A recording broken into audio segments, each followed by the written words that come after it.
Our top story of the day. Fitch downgrading its AAA credit rating on the U.S. The agency blaming rising political divisions and mounting debt. Treasury Secretary Janet Yellen denouncing the move, calling it, in her words, entirely unwarranted. Our next guest says Fitch made the right move. Joining us now is American Action Forum president and former CBO director Douglas Holtz-Eakin. It's great to talk to you today. Help me understand why you think this is warranted. I'm also curious to hear about what you make of the timing of all this, coming just months after the U.S. narrowly avoided a debt default. Well, on the substance, Fitch said three things. Most of the conversation has been about the erosion of governance, but they also pointed out importantly that the U.S. has a seriously unsustainable fiscal outlook, high deficits and debts that will get higher relative to GDP as far as the eye can see. And importantly, it has no plan to deal with its fiscal outlook. And so on the substance, the U.S. has a very big problem. And this isn't news. This has been true for a while. And the fact that we continue to not deal with it, I think, is at the heart of the downgrade. The more controversial piece is this notion that there's an erosion of the capacity for governance and financial management, and that this is, as a result, why Fitch moved now. And there are a lot of talk about timing, but I think timing has very little to do with this. We've had a problem for a long time. We haven't dealt with it. That's what needs to be dealt with, not what's going on right now. If you look at the debt ceiling, the fight, the latest political skirmish, that lots of finger pointing about that. It's actually, I think, a really good example of the problem.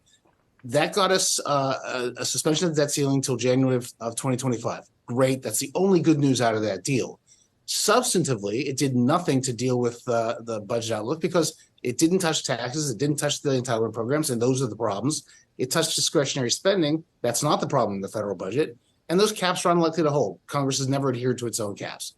Governance-wise, that the entire episode is being relitigated right now in the annual appropriations process. The House and Senate are $100 billion apart, are unlikely to come to agreement. So it didn't solve any financial management or governance issues. So I think Fitch is reading the evidence pretty straightforwardly. So it's about how long this has been going on. I mean, you look at Fitch's own modeling, it shows concerns with U.S. governance dating all the way back to 2018, right? I mean, that's 5 years ago. It showed recovery that was happening over the last year, or at least under this administration. I mean, sure, maybe timing doesn't necessarily matter, but why years later after they saw this? I think it's a very strange argument, which was made today by the CEA chairman, Jared Bernstein, that, well, we should have had a downgrade under Trump, right? That's what we should have had, and not now. Well, why is that a good defense of what this administration has done? I mean, it has done nothing to deal with the fundamental problem. It has said openly, the President of the United States in the State of the Union, we shouldn't touch Social Security and Medicare. It is impossible to rectify the U.S. fiscal situation without putting them on sustainable paths. So they're actually part of the governance problem. They're pointing in the wrong direction. So I think this is a shoot the messenger operation, but the messenger is not the problem. The problem is the problem, and it needs to be dealt with, and it's not being dealt with. So, Doug, there's a responsibility, right? And I think you agree with this, just on both sides of the aisle, that these issues, these fiscal issues, need to be dealt with. Do you think this downgrade from Fitch, is this really going to move the needle at all? Is this going to push both sides to be able to come to a better longer-term or a longer-term solution? I'd like to think so. I'm not convinced of that. It's one of three rating agencies. If we got S&P and Moody's to join hands and downgrade as well, that would get a lot of attention. That would move credit spreads. That would affect markets dramatically, and that might spur more action. But I don't see that happening from just Fitch moving by itself. We're looking at the market reaction today, a sellout that's not happening, but you could argue that there has been a little complacency kicking in, even among investors, about what this downgrade really means, right? When you consider what happened the last time. And I wonder, when you think about how much debt there is right now, and you look at the higher rate environment, to what extent is that risk accelerated now? Certainly, the federal budget is now a highly levered, interest rate exposed entity. Over the next 10 years, the U.S. is going to spend about $80 trillion. $10 trillion of that is going to be interest on previous borrowing. And so, when you're getting up to an eighth of the budget, over 12%, that's a real exposure. And that should be cause for concern by rating agencies and everybody. So I hope that this rate environment and the exposure of the budget to interest rate swings will really spur some action to get things under control. Doug, we heard from Mohamed El-Arian. He was on Yahoo Finance Live earlier today. He was skeptical of Fitch's change. Let's play a quick soundbite from what he had to say. So the only response I would have to this is why now? What Fitch put in their statement has been true for a while. So why now? And that explains the reaction that I and many others have had, which is first, this is surprising. Second, when you look at the reason, you scratch your head as to the timing of this. And then thirdly, which is most important for our audience, is the expectation that this will have minimal impact on the things that are sensitive to ratings.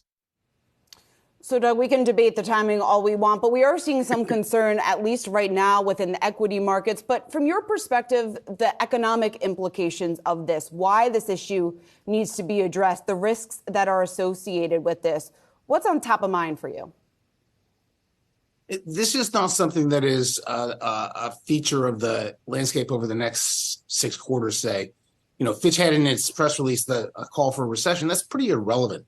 This is about the basic mismatch over the long term of spending and revenues. And remember that every time you take a dollar from private investments, put it into a government investment, the best government investment, you lose half the rate of return. And most of the federal budget is not about investment. Indeed, we're increasingly squeezing that out and doing just transfer programs and consumption. So the federal budget is the greatest headwind to productivity growth, innovation, and raising the standard of living, the single biggest threat. So that's a self-inflicted wound that we should just stop, put it on a more sustainable trajectory, and allow people to make more money over the long term and move ahead. The standard of living doubles about every 70 years now. It used to be every 35. So it's harder and harder to reach the American dream, and the federal budget is at the heart of those problems. So, Doug, let's talk a bit more about that path ahead. I mean, you look at where both parties are. It seems very polarized environment in D.C.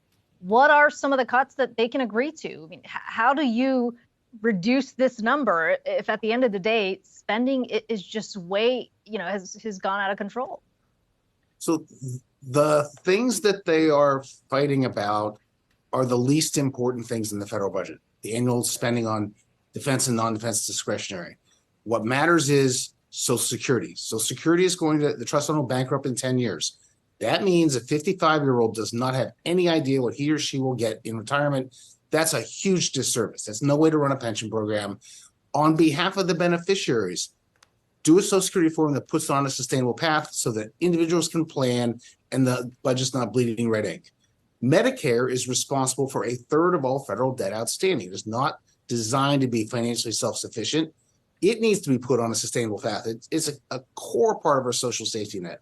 So the discussion should be about what will be the scale and growth of these large pieces of our social safety net. And it's not. It's about a red herring, this piece, which is the annual spending.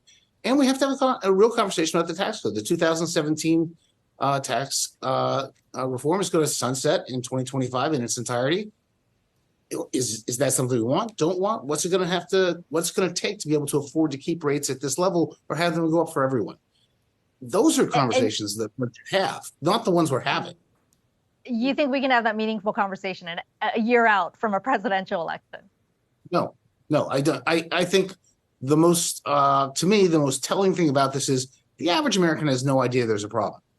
This has gone on for the entire 21st century.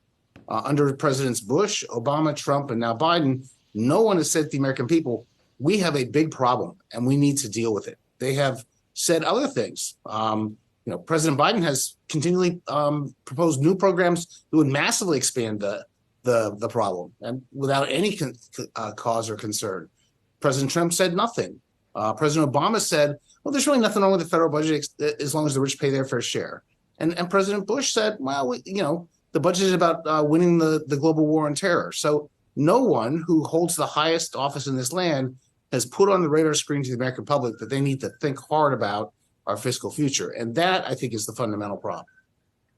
Well, it's great to get your perspective today. Doug Holtz-Eakin, American Action Forum president and former CBO director. Thanks so much for joining us today.